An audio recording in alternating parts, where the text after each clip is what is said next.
تو what is the basic philosophy of اخوت؟ اخوت کو اتنی کامیابی کیسے ملی ہے؟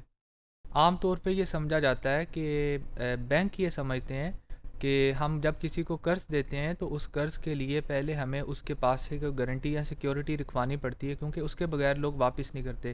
بڑے بڑے سیاستدان، امیر اور تاجر جو طبقہ ہے، جو انڈسٹریلسٹ ہیں، وہ پیسے واپس کرنے میں تعمیل کا شکار ہوتے ہیں۔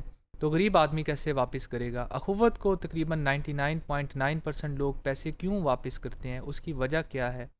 تو ڈاکٹر امجد ثاقب کے مطابق ان کی جو بنیادی فلاسفی ہے وہ مواخات مدینہ کے اوپر ہے، کہ جیسے کہ جس وقت مکہ سے مسلمانوں نے ہجرت کی تھی تو وہ مدینہ میں گئے تھے، تو وہاں پہ کچھ لوگوں کے پاس مدینہ کے لوگوں کے پاس تو چیزیں تھیں یا وسائل تھے، لیکن جو مکہ سے مہاجر تھے ان کے پاس کچھ نہیں تھے۔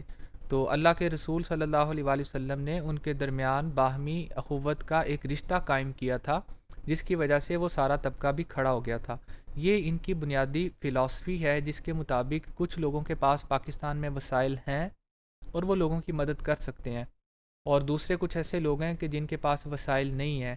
تو ان کے درمیان جو باہمی اخوت کا جو رشتہ ہے اس کی بنیاد ہے فلاسفی یا بنیادی اصول ہے اخوت کا۔ اب ان کے 4 کور پرنسپلز ہیں اور وہ بڑے اچھے پرنسپل ہیں۔ پہلی چیز یہ ہے کہ یہ انٹرسٹ کے بغیر لون دیتے ہیں لوگوں کو، یہ کچھ بھی اس کے اوپر چارج نہیں کرتے۔ یہ سمجھتے ہیں کہ انٹرسٹ معاشرے میں ناانصافی کی ایک وجہ ہے۔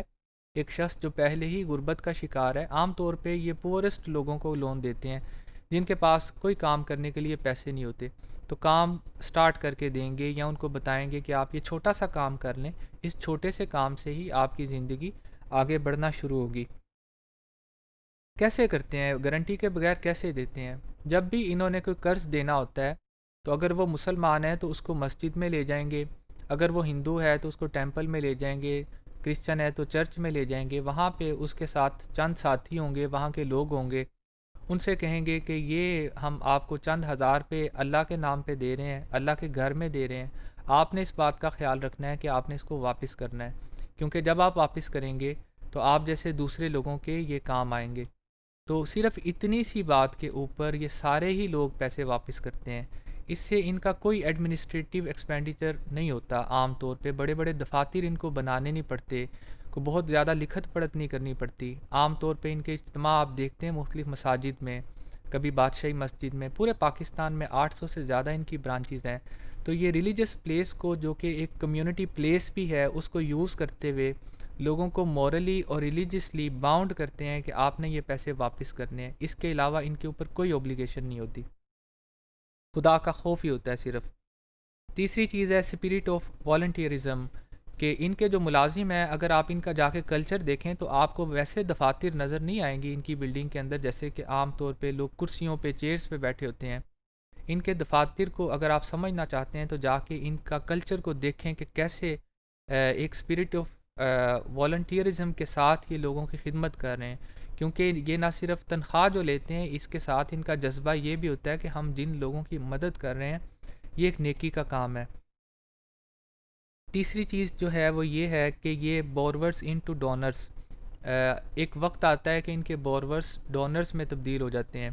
میں نے ایف سی کالج میں ڈاکٹر امجد ثاقب کی تقریر کے دوران انہوں نے ایک واقعہ بتایا کہ ایک شخص جس کو ہم نے شاید سبزی کی دکان، مجھے ایگزیکٹلی نہیں یاد، اس میں کچھ آگے پیچھے ہو سکتا ہے، کہ جس کی سبزی کی دکان تھی، شاید وہ اپاہج تھا، تو اس کو ہم نے کام کروا کے دیا، تو کچھ عرصے کے بعد وہ آیا اور اس نے یہ کہا کہ آپ لوگوں نے میری بڑی ہیلپ کی ہے، تو میں آپ کی ہیلپ کرنا چاہتا ہوں، تاکہ آپ، میں تھوڑے پیسے دوں گا لیکن ان پیسوں کو تھوڑا نہ سمجھیں، اگر آپ اسی طرح میرے اور بہت سے ساتھیوں سے پیسے اگر اکٹھے کریں تو آپ کے پاس کافی پیسے اکٹھے ہو جائیں گے۔ شاید انہوں نے اس وقت یہ بتایا تھا کہ اس نے کہا تھا کہ میں روز کے 4 روپے دوں گا، روز کے 4 روپے تقریباً مہینے کے 120 روپے بنتے ہیں۔ تو انہوں نے کہا کہ ہمیں یہ آئیڈیا بہت اچھا لگا اور ہم نے یہ نہیں سوچا کہ اس 120 روپے سے کیا بنے گا ایک ماہ کے بعد۔ تو اسی طرح ہم نے باقی لوگوں سے بھی کہا کہ آپ تھوڑا تھوڑا کنٹریبیوٹ کریں باقی لوگوں کی ہیلپ کرنے کے لیے بھی۔ تو وہ کہتے ہیں کہ ہمارے پاس اتنے پیسے اکٹھے ہوتے ہیں کہ اب شاید وہ کروڑوں میں اکٹھے ہوتے ہیں، جو کہ صرف ان کے بورورز ان کو ڈونیٹ کرتے ہیں۔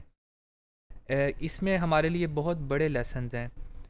جو لاسٹ چیز ہے وہ یہ ہے کہ نو ڈسکریمنیشن، یہ کسی مذہب کی بنیاد پہ کوئی ڈسکریمنیشن نہیں کرتے، بلکہ جو لوگ بھی ڈیزرونگ ہوتے ہیں ان کی جا کے یہ ہیلپ کرتے ہیں. This is a great great example of how people can help other people in order to get them out of poverty. حکومت پاکستان بھی ان کی مدد کرتی ہے، بہت سے ادارے ان کی مدد کرتے ہیں. آپ کے پاس اگر کپڑے ہوں، دوسری چیزیں ہوں، تو جا کے ان سے سیکھیں. چھوٹے چھوٹے کام سے اللہ تعالیٰ بعض دفعہ بہت بڑی برکت ڈالتا ہے، اور یہ دنیا کا ایک اب بہت بڑا انٹرسٹ فری مائکرو فائنانس کا ادارہ ہے.